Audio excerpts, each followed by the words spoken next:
Sir, we have got a large number of questions, but I'm confining only to five questions. And again, I'm grouping these questions speaker wise. So I'll put three questions together to first to start with Professor Krishna Kumar, and then two questions together to Professor Bihar, and one question to Professor Shyam Menon. चलिए please go ahead. Sir, I would like to first start with by mentioning that this webinar has evoked a lot of response across the country. More than 800 persons have logged in to this webinar. Sir, there are three questions which are addressed to Professor Krishna Kumar. The first one is, what is the purpose of national exams in class 3, class 5 and class 8? Would it not put pressure on students at young age? The second question to Professor Krishna Kumar is that NEP20 has merged various groups under one category of SEDGs, which constitute majority population of students. What will be its implication of merging the categories at school level? And the third question is, sir, does not Shah Rukh Khan saying school ke baad BYJU raise a big question mark on our current Indian education system? Does this kind of advertisement show the real image of current education system in India? Will the new education policy change this perspective of our education system where everyone needs tuition classes after school? Professor Krishna Kumar, please. These questions are addressed to you. Thank you. My answer to the first question is that yes, reintroduction of an examination-based evaluation system in the elementary classes at these 2 or 3 points will certainly increase stress on children. As it is, we are proposing starting off their education from such a tender age of 3. And given the realities of our early childhood provisions right now, the stress on children, which is already very high across the system, can only increase with introduction of exams, something which the Right to Education Act had prohibited. Now, the result of this stressful situation is that a tuition system, a parallel coaching system has taken place across the system, right from early childhood up to the highest stage of school education. We notice that across the country, a coaching tuition system has virtually become a parallel system. And in many cases, it undermines the main school system. It seems that given the realities of how this restructuring will unfold, the coaching and the tuition system is not likely to diminish at all. In fact, it may flourish. There is no consideration at the moment as to how we will increase quality in early childhood education. At the moment, we don't have even norms for it, and they can't be created out of the sky. The entire issue of focusing on this parallel system has been in fact ignored, and one can read the document thinking that our system actually doesn't have such a parallel system, which has seriously undermined the purposes of education by making it so important for every child to take coaching or tuition at some stage or the other. In fact, our IITs and our medical colleges, they're all now admitting students who have been heavily coached. It's not a competition among the most potential engineers and doctors among children. Rather, it's a competition among how much expenditure has been made by parents for coaching their children for these entrance tests.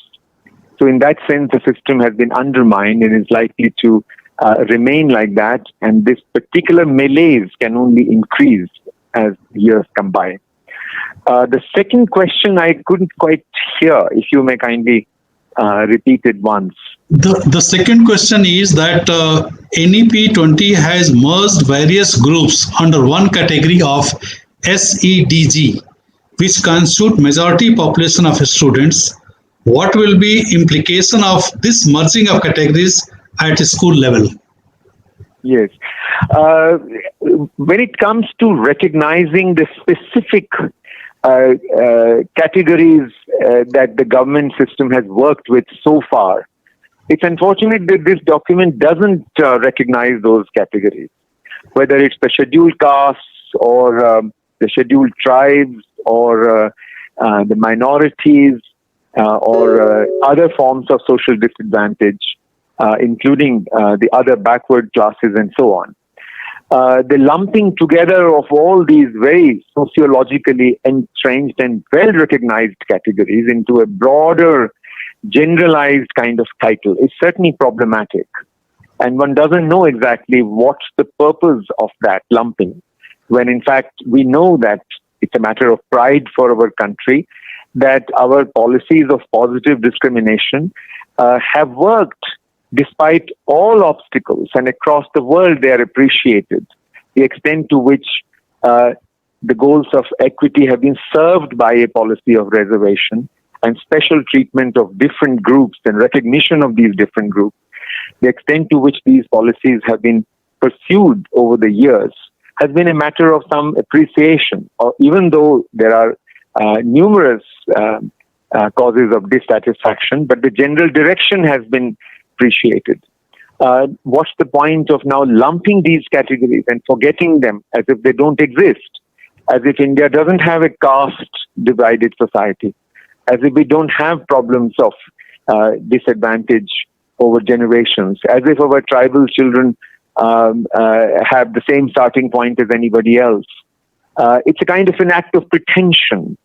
And unfortunately, the document does have many such acts of pretension, kind of wishing away a reality by not noticing it and creating a sort of a fantasy of all problems getting resolved.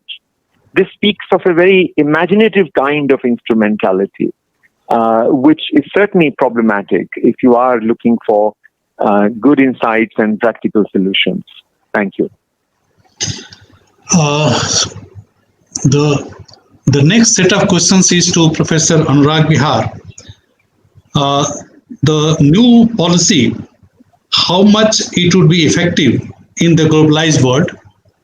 It lays a lot of emphasis on education in local language, whereas English is becoming an important mode of conversation in this world. The second question is, why the final document of NEP is so different from the draft submitted in 2019? And the third question, this third question has been asked by a very senior IAS officer, Mr. Dev Sahayam. He says that this policy is predatory policy with the center violating the constitution and federal structure of India.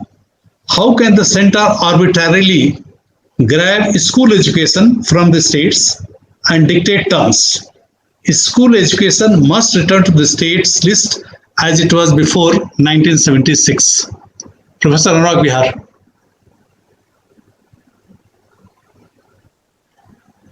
Thank you. So how does this policy respond to the increased globalization, increased integration of the globe and things? Yes. Well, and I think that question's focus was particularly on the matter of education, and that to English. So I think the policy just bases itself on the well understood, the well recorded, with overbearing evidence that children learn better in their own language. And therefore, the policy recommends that the medium of instruction should be their own language. Now, at the same time, it is equally emphatic that children learn multiple languages well. and much better at a younger age. So the policy is, while focusing on the matter that let's make the mother tongue, the local language, the home language as the medium of instruction, but at the same time, through multiple measures, is encouraging the idea of multilingualism.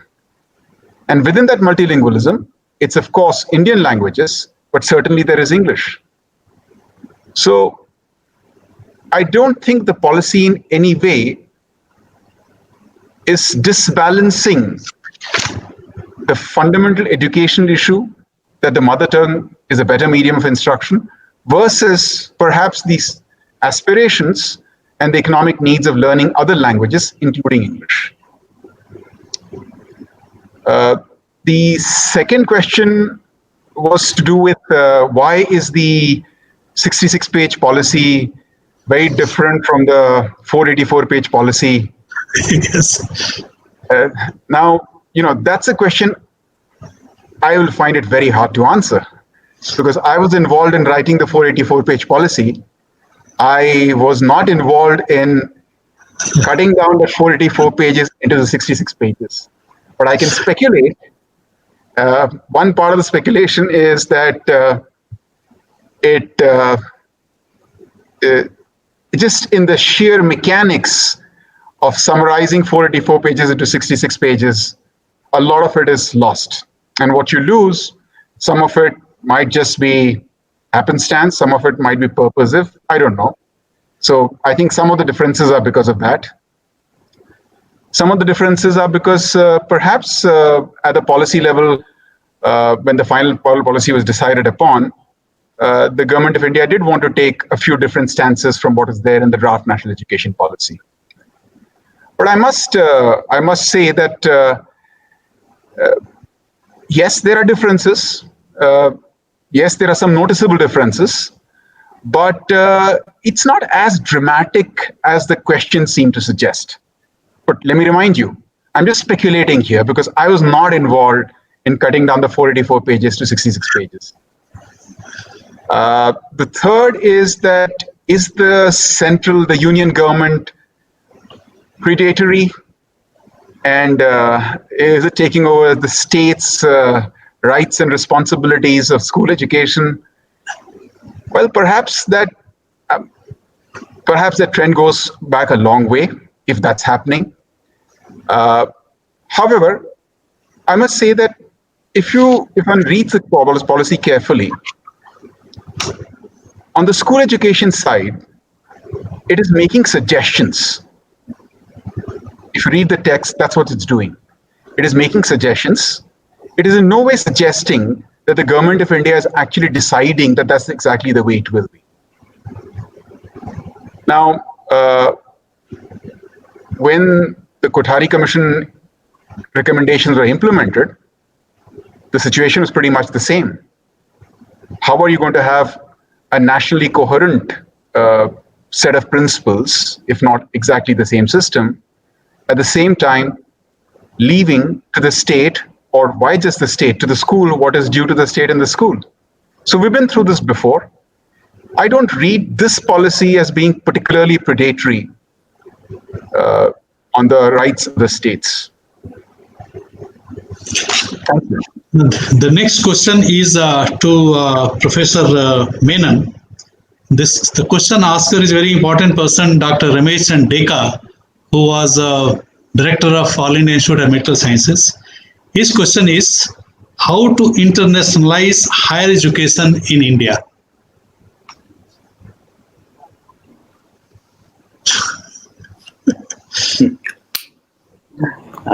Well, this is not about the policy, surely.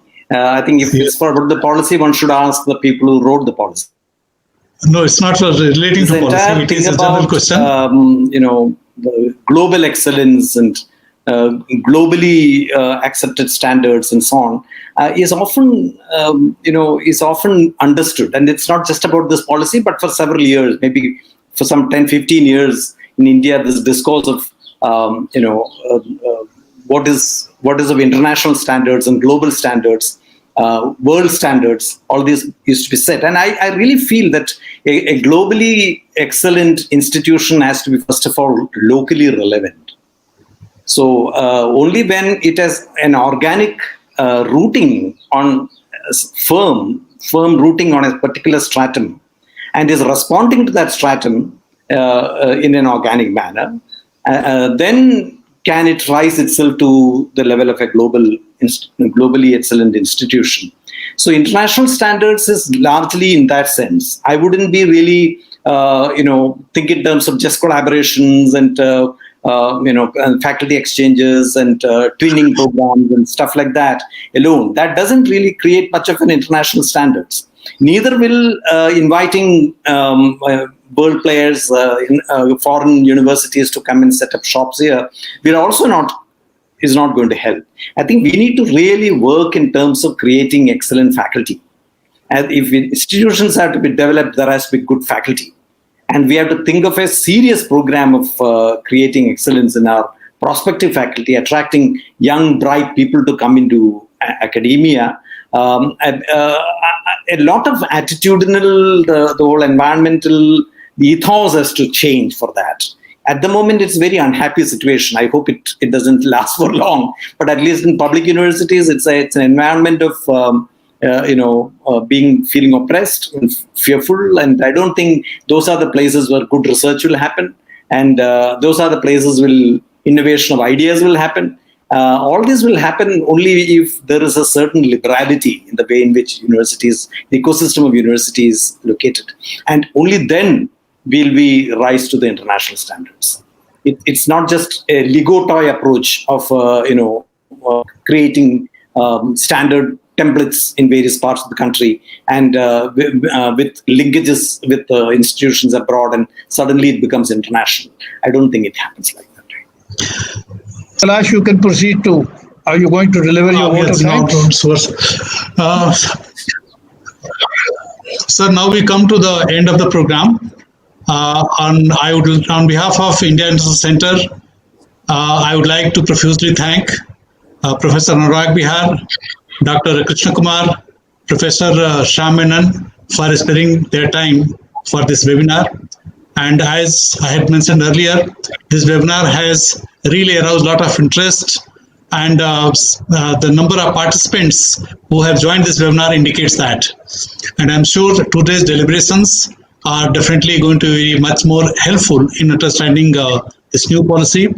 So with these words, I once again thank each one of you profusely on behalf of IISc, and I look forward for your more and more participation in IISc webinars and physical programs in future.